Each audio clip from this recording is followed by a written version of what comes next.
ఇప్పుడు మనం సింపుల్గా ఈజీగా స్ట్రీట్ స్టైల్ బొరుగుల మిక్చర్ ఎలా తయారు చేసుకుందామో చూద్దాము. ఫస్ట్ ఒక కప్లో మనం బొరుగులు తీసుకుందాం. తర్వాత సన్నగా తరిగిన ఆనియన్, ఒక టొమాటో, అలానే బయట బండి మీద దొరికే ఒక మిక్చర్ కూడా ఒక కప్ తీసి పెట్టుకుందాము. కొంచెం కొత్తిమీర కూడా యాడ్ చేసుకుందాము. ఇప్పుడు బొరుగులలో ఉల్లిపాయ యాడ్ చేద్దాము.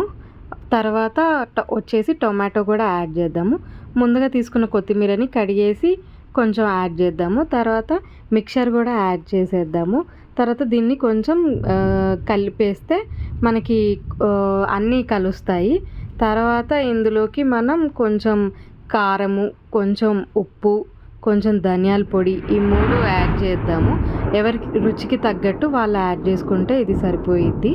తర్వాత ఒక హాఫ్ లెమన్ ఇందులోకి పిండితే సరిపోయిద్ది. ఇది అనేది స్పూన్తో కలిపేదానికంటే చేత్తో కలిపితే బాగా మిక్స్ అయితే అప్పుడు టొమాటో, నిమ్మకాయ ఫ్లేవర్ అంతా బొరుగులకంతా పట్టేసిద్ది. ఇలా చేత్తో బాగా మిక్స్ చేసేసుకుందాము. అంతే అండి, ఈజీగా బొరుగుల మిక్చర్ రెడీ అయిపోయింది.